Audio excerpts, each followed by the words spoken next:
everyone. Are we fired up tonight? My name is Ken Lawrence. I'm Vice Chair of the Montgomery County Board of Commissioners. Thank you. But more importantly than that, I'm a Democrat. I live in the 7th Congressional District, and I want Daylin Leach to be my next congressman.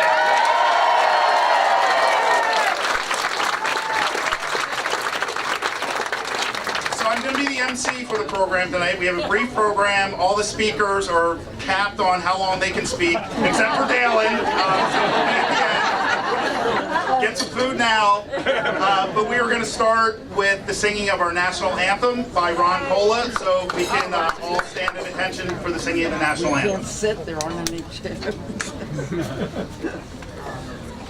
Oh, say, can you see by the dawn's early light what so proudly we hailed at the twilight's last gleaming, whose broad stripes and bright stars through the perilous night o'er the ramparts we watched were so gallantly streaming, and the rockets' red glare, the bombs bursting in air, gave proof through the night that our flag was still there. Oh, say does that star-spangled banner yet wave o'er the land of the free and the home of the brave?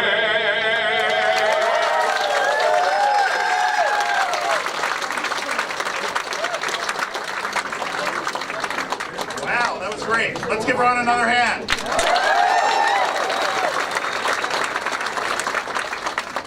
As I said, I'm a Montgomery County Commissioner. I'm also a friend of Daylin's. I'm also a constituent of Daylin's. I live in the 17th Senatorial District.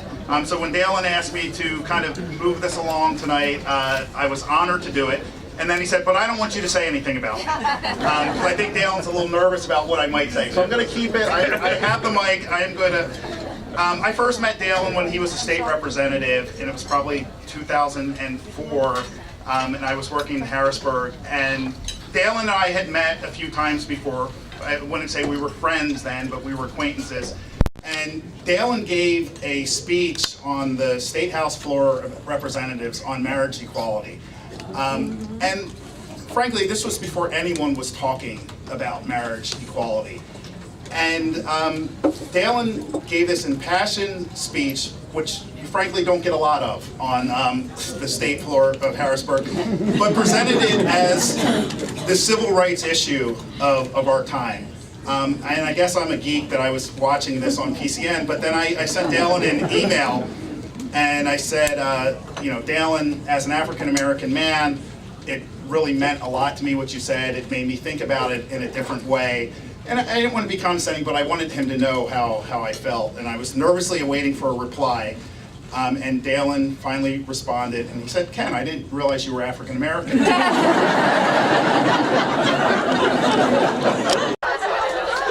was the beginning of a beautiful friendship. I've watched Daylin in his career where sometimes you say, Daylin, you're too far out there. You know, come back in. Marriage equality, medical marijuana. But I've seen that Daylin sets the edge out there, and then we move to him. And if we don't have someone who's talking about the issues that no one else will talk about, then they'll never get talked about, and it'll never move. So Daylin, thank you for the example you've set for me as an elected official to always be out there and show your beliefs. So, is that good?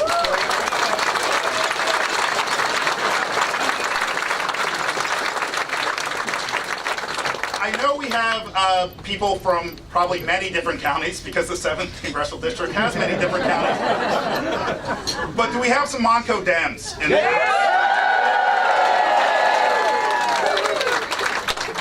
When I got started in politics in 1992, Montgomery County was a Republican county.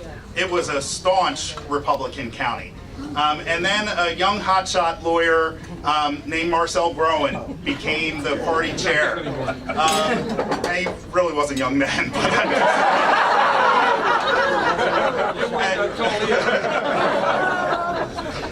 Marcel is our Moses. He led us to the promised land from when there was a time when the only one-row officer was a Democrat. We had one state representative. And Marcel did such a great job as the Montgomery County chair that they now have taken him out and put him in charge of the whole state. So without further ado, our state party chair, Marcel Groen.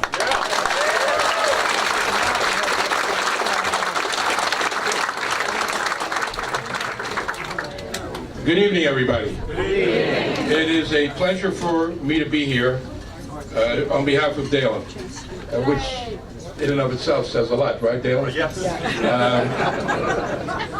First of all, I'm supposed to introduce some of the important folks that are here, but you're all important. So I'd like to start by asking all of you to give yourselves a round of applause for this marvelous turnout. And I realize you all came because you knew I was going to say a few words. So I am going to introduce a couple of the elected officials that are here tonight. Because there's such a tremendous number of folks that are here or that are running for office, and because we don't want to be here till 4 o'clock tomorrow morning, they've asked me only to introduce those folks that have been elected at county level or chairs or state reps and state senators. So that's no candidates, so I apologize. If we miss anyone, they asked me to do it, so because I'm at fault somehow. So just let me know that we miss you, and I'll make sure you get introduced. In no particular order. First, my own state senator, Art Haywood. Art.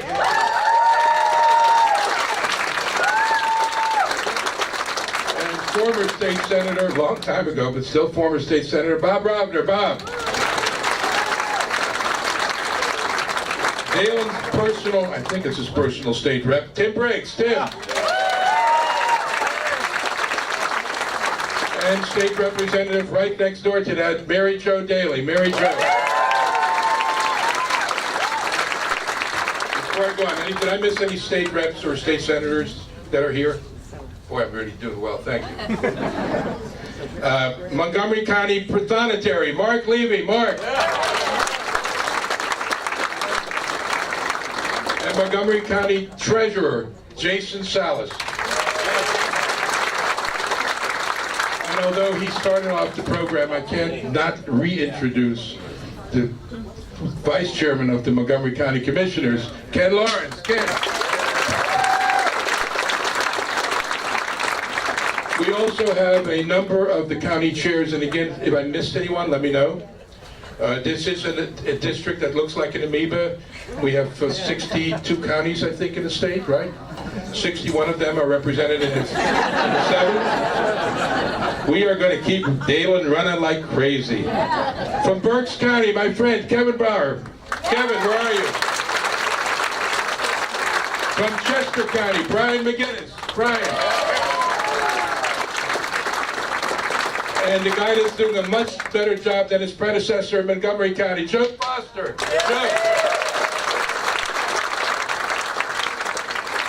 So I'm also supposed to ask you, we're trying to raise $500,000 today, is that okay? So you're allowed to leave, in fact we urge you to leave, a check on the way out, because the campaign's just started, make it out to Daylin for Congress. If you're not sure, make it out to Marcel Groen, and I'll make sure Daylin gets it. Okay, but if you can, that would be a tremendous help, because people do look at that. And this is a phenomenal crowd and says a lot about Daylin. I'm not going to speak long because I'm not allowed to, but I do want to say, because I finally can say things about Daylin that he hasn't heard before. No one that you will ever work for, okay, that you're ever going to work for, who you're going to elect, cares more about his constituents, about the people, and about the issues that are important to him than Daylin Leach.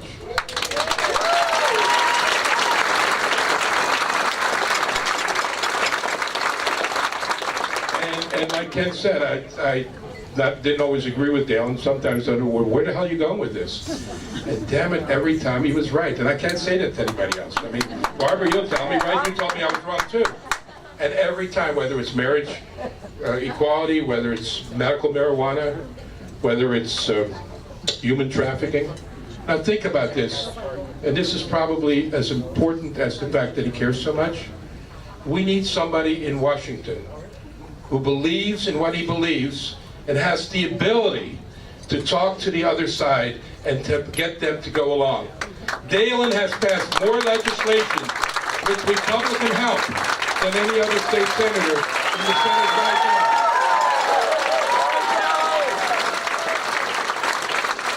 I don't know much. I know we live in a polarized society and we live in a polarized world. But the President of France showed us that if there's one thing we need somebody who believes in what he believes, or she believes, and who has the ability to work the middle, and to work across both aisles.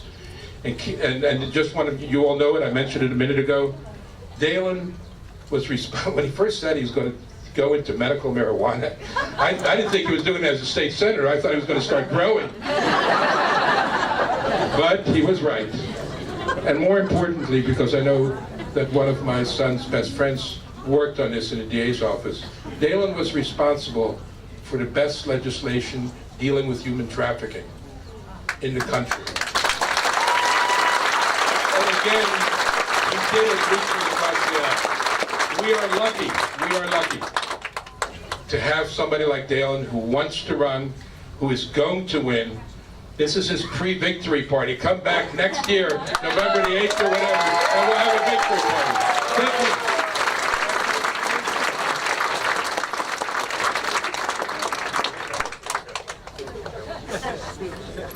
Can you guys see Daylin like chomping at the bit here? This guy is ready to go. But we do have one more speaker to introduce him. This is the first female supervisor in Kennett Township in Chester County, Whitney Hoffman. Thanks, Cameron. Thanks, everybody, for being here. When Senator Leach called and asked me if I would speak today, I couldn't be more honored. Daylin Leach is the exact kind of representative we really need here for the 7th Congressional District. The 7th Congressional District is not only one of the most gerrymandered districts in the country, it also represents such a wide variety of people. It's everybody from the mushroom farmers in Kennett Square, where I'm from, to union members in Delaware County, to college professors at Haverford, Villanova, Delaware County Community College, Cheney, Penn State Brandywine. There's a helicopter factory out in Ridley, and there's the largest cold storage produce distribution site in the entire East Coast is located in New Garden Township. So we've got all of that. We also have parks and open farmland, and it covers everybody from the Amish up in Gap, Pennsylvania, to folks who live along the main line, to blue-collar workers. So it represents everybody. But in order to represent such a diverse group of people, we need somebody who knows what it's like to struggle against the odds. And we really need to know somebody who has a track record of standing up for other people, regardless of the political risk to himself. Someone who is willing to give voice and to make change for people, because doing what is right is always so much more important than doing what is easy. As a state senator, Daylin introduced the first marriage equality bill in PA history and worked to make sure that people like my friend Julie and her wife were treated fairly and equally under the law. He passed 2 major bills to fight human trafficking and to ban the shackling of pregnant prisoners to make sure they can give birth without further injury and with dignity. He also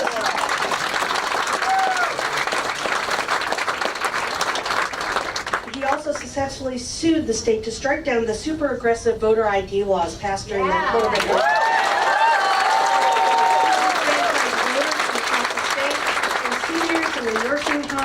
To young people, to people without the means or even the need to get a driver's license or passport just so they can vote. And Daylin, I am going to ask you to fix the ID thing because otherwise I'm going to have to renew my kid's passport again just so he can fly to see his grandmother in Florida. So Daylin understands the power of a good education. He lived in a series of foster homes growing up, and he had to rely on welfare, subsidized school lunches, Pell Grants, and guaranteed student loans to get him through college and through law school.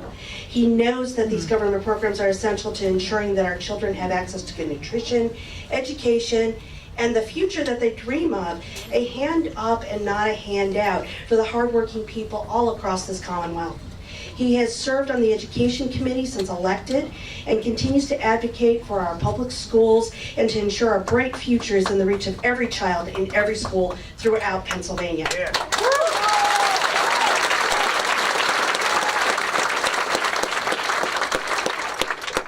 Daylin also believes that we need to believe in science and the existential.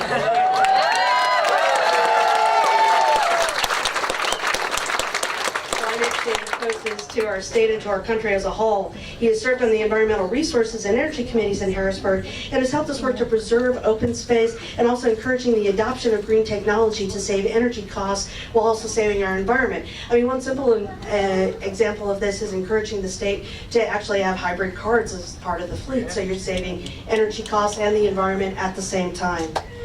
Most importantly, Daylin knows the true representation means representing everybody in the district, regardless of party. Equality starts with trying to get people to the help they need, just like every parent focuses on their children's needs before their wants. Gerrymandering, especially here in the 7th Congressional District, means we have to work even harder to find those common goals in this diverse district, and it's so spread out as well. But we're only going to succeed if we have somebody like Daylin Leach, who really understands that democracy turns on everybody having a voice. And that in DC, they're there to represent our needs. He will focus the discussion where it needs to be focused, making sure that every one of us and our children, and their children as well, have a fighting chance to live out our dreams in this great country. Daylin is not just a good Democrat. He's not just a good progressive. He's a good person. He is a moral and ethical guy who knows what it's like not to give up, even if the battle looks like it's nothing but uphill all the way. He doesn't believe in can't. We need more people like this who believe that the job and the responsibility of representing constituents is the largest responsibility and the greatest honor any of us can have as elected officials. Because he is willing to fight so hard, because he fights the fight for people who need his help, just like he had help getting to where he is today. That is why I am here, hoping that each and every one of you will join me in supporting and fully endorsing Daylin Leach for Congress.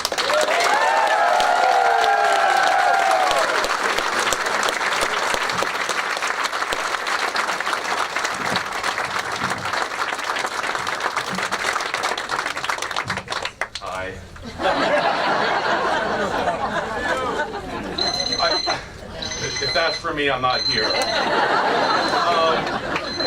I thought I would start off by ending the unbearable suspense which has gripped this room. I will be a candidate for Congress.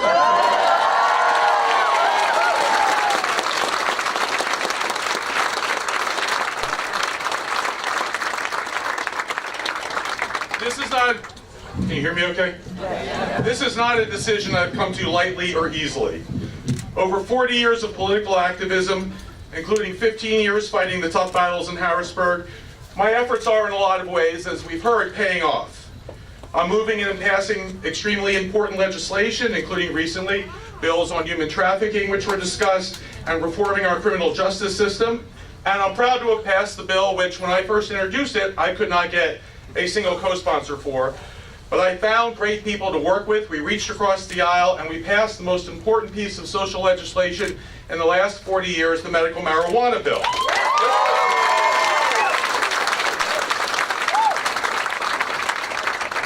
This law will save thousands of lives every year, both through the direct medicinal benefits as well as the dramatic reduction in opioid deaths we've seen in other states that have similar protocols.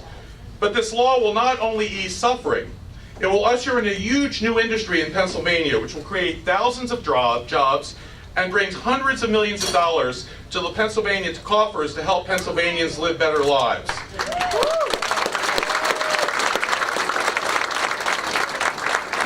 As was discussed, I've also brought my legal training into the battle for justice. I fought voter suppression efforts in the legislature, and when we passed the worst voter ID law in the country, I joined with other people to sue, and we got that obscene law struck down.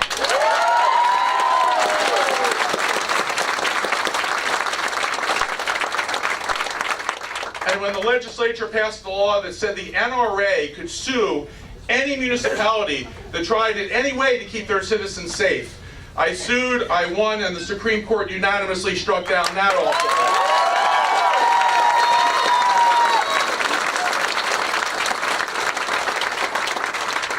I'm proud to be a leader in efforts to resist the current administration, Donald Trump, and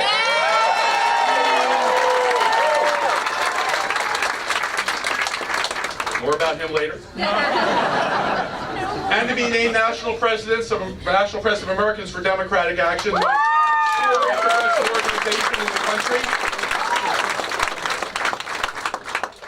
Plus, Brandon and Justin, our children, are now teenagers, driving and looking at colleges and beating me in sports. And I know that, like Jen and like many of you in a similar situation, I already feel the profound weight of them leaving us and going to start their own life journeys, and I want to spend every moment I can with them.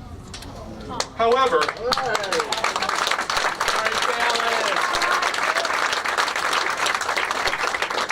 I had to weigh this against the unique situation our country finds itself in. You know, it's awkward to say this about yourself, but I've always considered myself a patriot. I've dedicated my life to politics, government, and history because I passionately believe that progressive democracy is how people should be governed. And it has been the United States of America that has best exemplified those values. But today we're a nation at risk. There are many critical issues to deal with: immigration, climate change, foreign conflicts. But there are three crises that we face right now that I think go to the heart of who we are as Americans. They threaten everything that we have fought for the past 2.5 centuries. Our first crisis is economic. We are increasingly becoming a nation divided by economic station. The top 1% of Americans have 40% of this nation's wealth. The bottom 4/5, just 7%. The average CEO used to make 50 times what their average worker made. Now they make almost 400 times what that worker makes. A minimum wage worker lives deep in poverty and has not seen their wages go up in 11 years. And the person who theoretically gets tips and therefore gets the tip minimum wage, you know what that is federally now? It's $2.13 an hour, and it hasn't gone up for almost a quarter of a century. Hardworking people are seeing their jobs being lost to outsourcing and innovation with no realistic options as to what to do next. Average Americans increasingly can't afford college for their kids and have to work 2 jobs to get by. The middle class in our area has shrunk from 59% 30 years ago to 39% now as more and more people fall into poverty. This isn't just happening. It is a direct result of policy choices we've made. And every one of this administration's policies designed to make these trends even worse. A society where so few flourish, while so many struggle, is unsustainable. And further, it's immoral. There are a few relatively simple things that we can do to ensure that everyone has a decent life. First, is it really consistent with the American dream for people to work full-time, hard jobs, and live deep in poverty? I've introduced legislation in Harrisburg that would raise the minimum wage to a livable $15 an hour.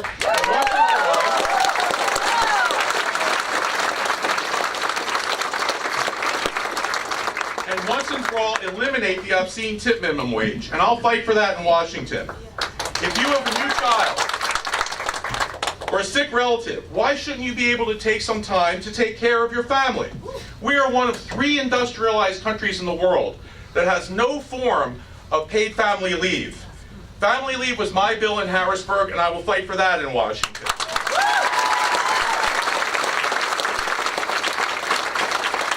Why should parents agonize because they can't send their kids to college? And why should we as a society waste all of that talent and potential? It's time for America to join much of the rest of the world and create a cost-free college option for kids who want nothing more than to better themselves and serve their country.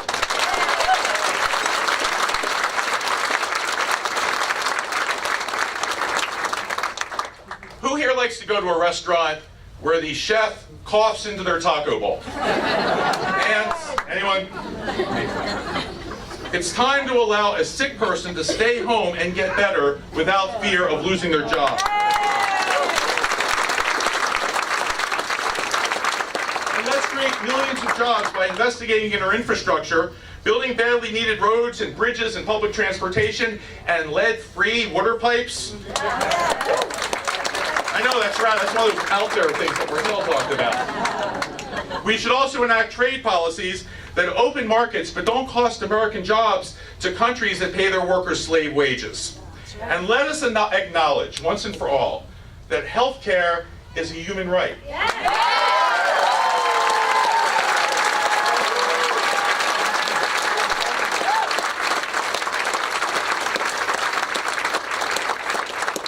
Hardly a radical proposal to say that when you get sick, you should be able to see a doctor, and you should be able to get medicine to make you better if it's available.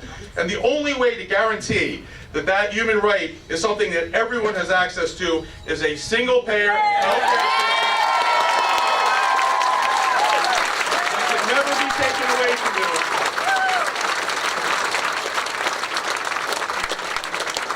And put patients before profits.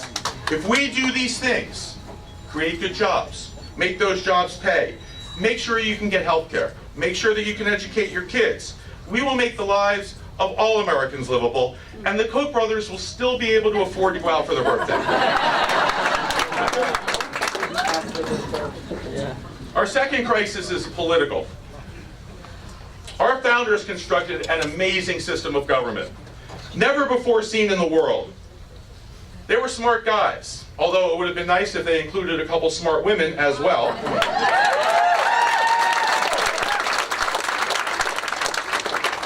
But in recent years, increasingly aggressive gerrymandering, as was discussed previously, has made most of our elections non-competitive. Worse, it has made it so incumbent politicians have little political incentive to reach across the aisle, to accomplish things, to look reasonable and moderate. Their incentive is to look rigid and uncompromising. That's why we can no longer work together. That's why Washington is no longer in the business of solving problems. There is no greater example of the evils of gerrymandering in this country than the district you are standing in right now.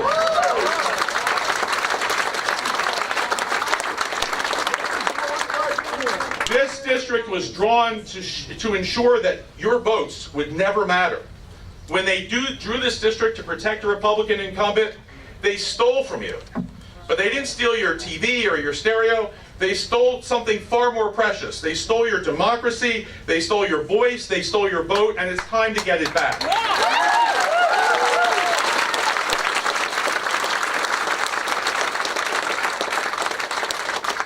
Our campaign finance laws and Citizens United have made our elections about money rather than ideas or talent. And the voices of average Americans are increasingly being drowned out in a system that looks unresponsive at best and rigged at worst. Then there's this. For 200 years, politicians of both parties have resisted the temptation to use a temporary hold on power to pass laws to make that hold on power permanent. No more. The last decade has ushered in an era where there are more aggressive and extreme forms of voter suppression that are being passed into law. Voter ID, ending early voting on days where Democrats tend to vote more, moving polls, making it harder for poor people to get there, cutting the number of voting machines in certain areas to create longer lines, purging the voter rolls, goofy sham presidential commissions. We've seen it all. And I've said it before. You need even more colorful language.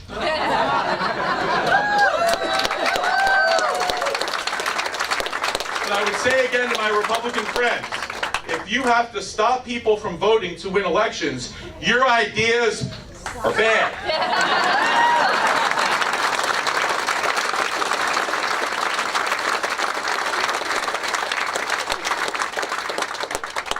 disciplined I can be. In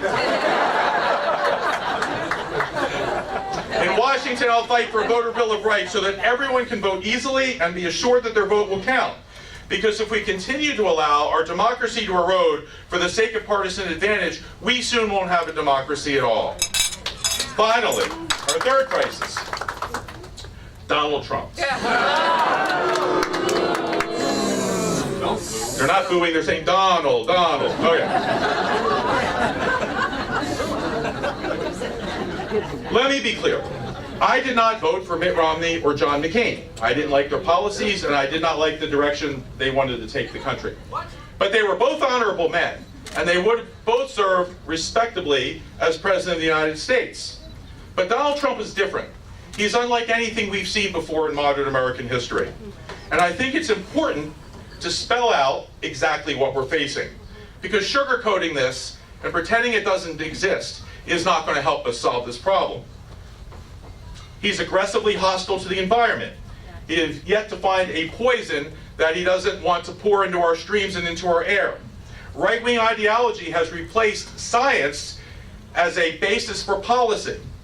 He is hell-bent on taking away life-saving health insurance from tens of millions of Americans, intent on destroying public education, demolishing our social safety net, and drastically cutting funding for medical research. He wants to cut and eliminate Meals on Wheels, the arts, funding for the Holocaust Museum. He has pretty much destroyed our European alliances and has appointed a group of people to high office whose only qualification seems to be their utter lack of qualifications and their hostility to the very mission of the agency that they're supposed to head.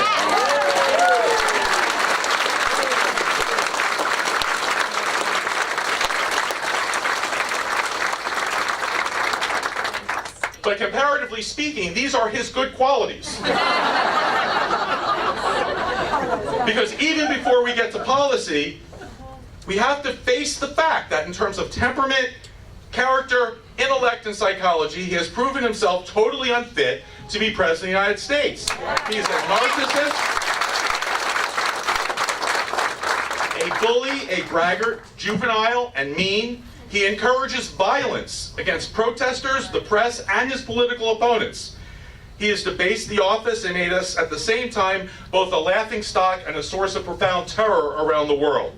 He attacks and legitimizes any check on his power, including a free press, independent judiciary, the rule of law, and even the concept of truth itself. He tweets obscure and bizarre conspiracy theories.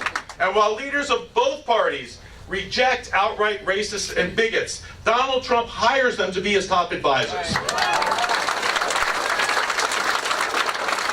And whereas our previous president respected strong women, Donald Trump mocks them, grabs them, and makes policies affecting women without any women in the room. And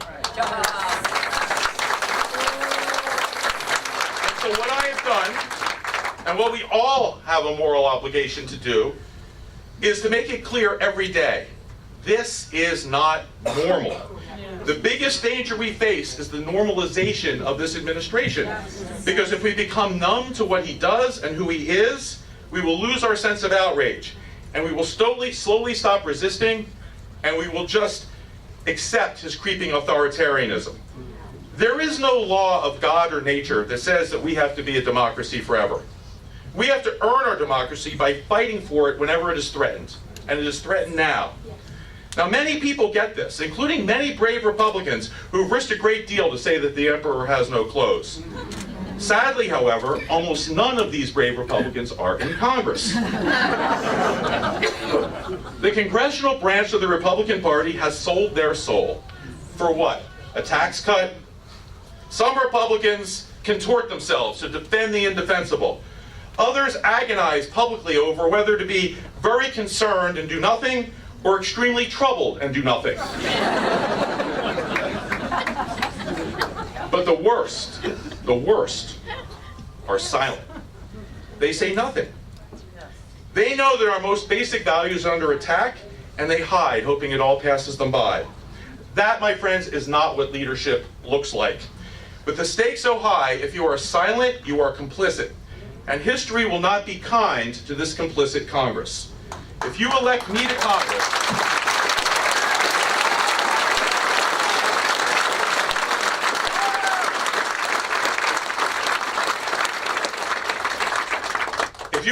Congress, I will not be silent. I will not be silent when Donald Trump asks why he can't arrest reporters who write stories that he doesn't like. I will not be silent when Donald Trump tweets without evidence that President Obama was sick for tapping my wires. I will not be silent when President Trump fires the FBI director to stop his investigation into crimes ranging from obstruction of justice to treason.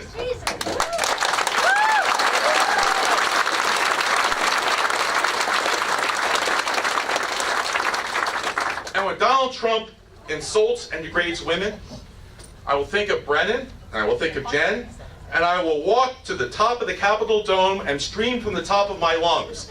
This is not normal, this is not acceptable, this is not America.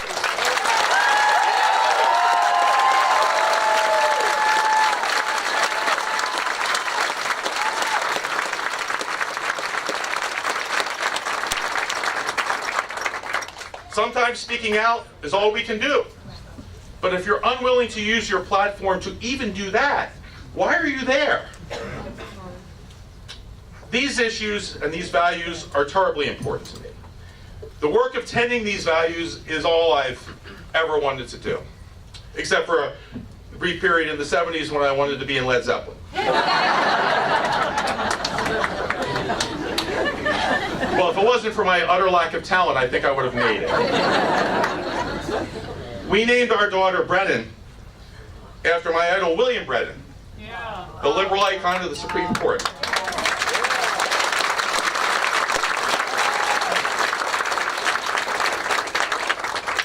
Every time I say her name, a tiny part of me is reminded of his commitment to fairness and progress and to his love of what is best about America that so inspired me. When our son came along, I wanted to name him Marshall after Thurgood, the lion of the civil rights. Jen felt we had done the Supreme Court as much as we needed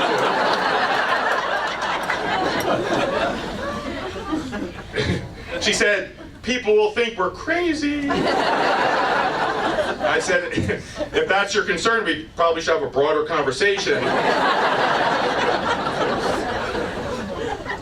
But still, when I see Justin, that same small part of me is reminded of the grand cause of universal human equality that led me to introduce the only marriage equality bill in Pennsylvania history.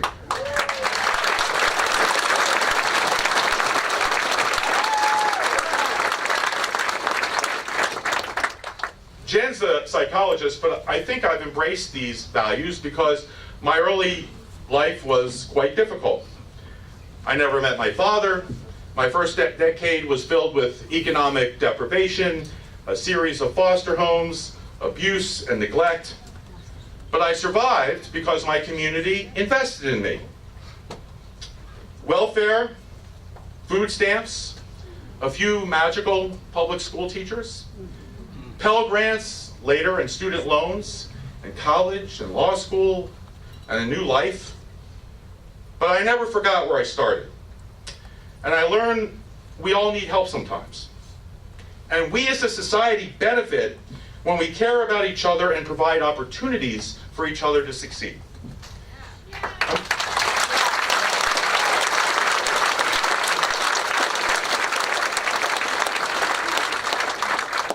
America is about many things, but I think if I had to narrow it down to a single word, I think at its core, America is about inclusion.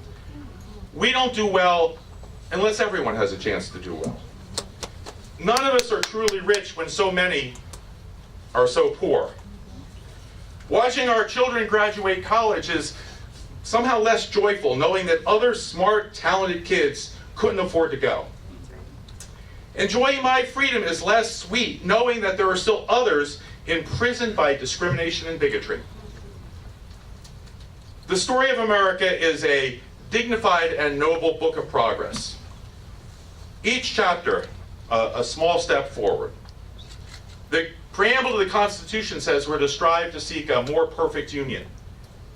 Not a perfect union, we'll never get there. but more perfect, better, day by day, bit by bit.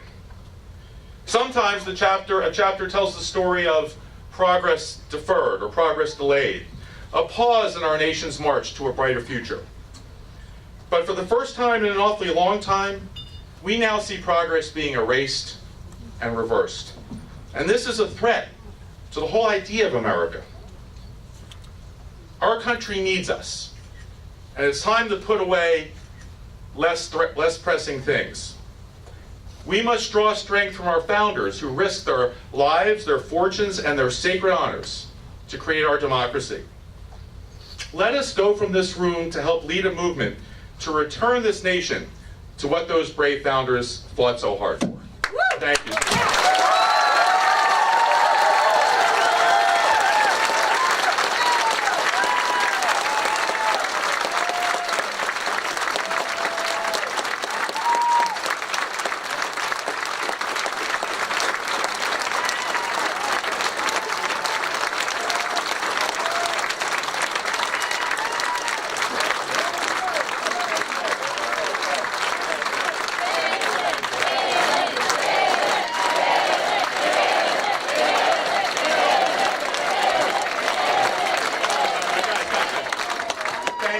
Thank you for the standing ovation, because, you know. To close out the program tonight, I felt I wanted to have something that would sort of be emblematic of what we've talked about tonight. And so we have a terrific singer here tonight, Lauren Hart, who you may know. She's yes, it's the buzz is already, you know. And we talked about what song to sing, and I wanted to sing a song about the struggle of America. And I thought about some Bruce Springsteen songs or whatever. But at the end of the day, we picked a Paul Simon song called American Tune that I think reflects that. So please welcome someone I'm so honored to have here, Lauren Hart.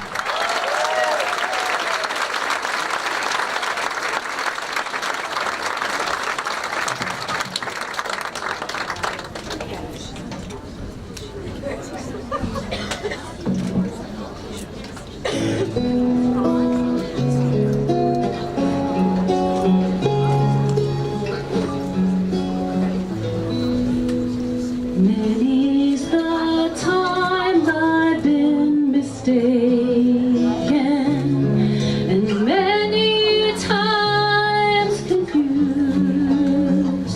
Many's the time I felt forsaken,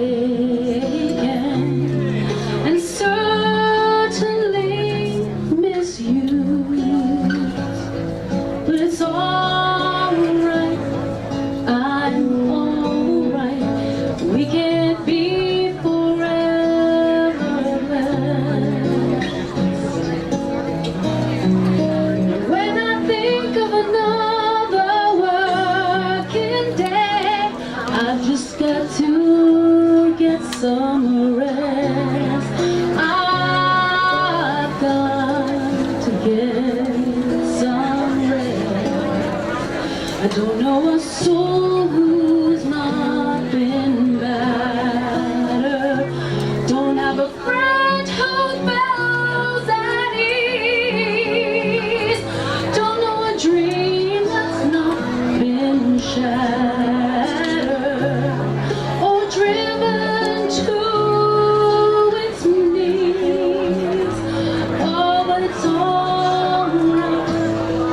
It's alright. We have lived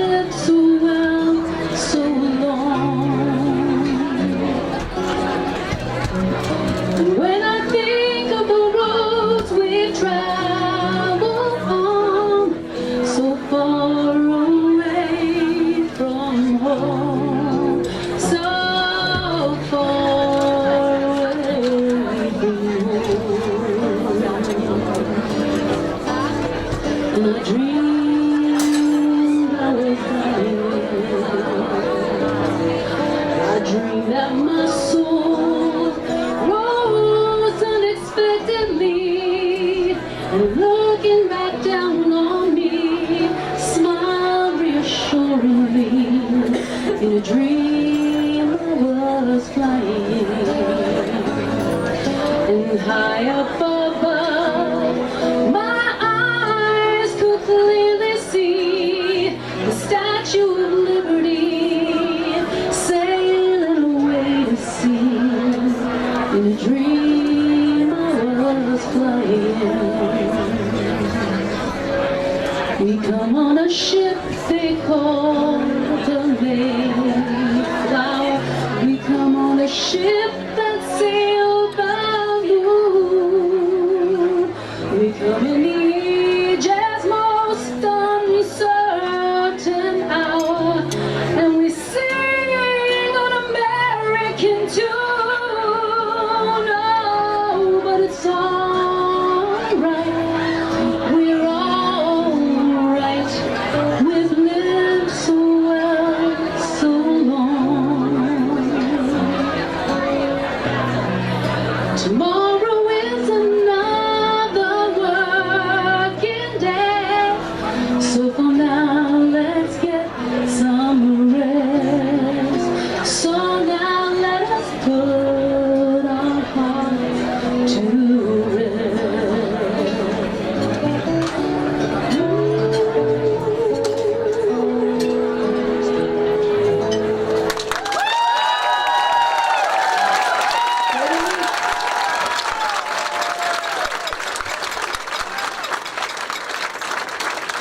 Thank you, Lauren.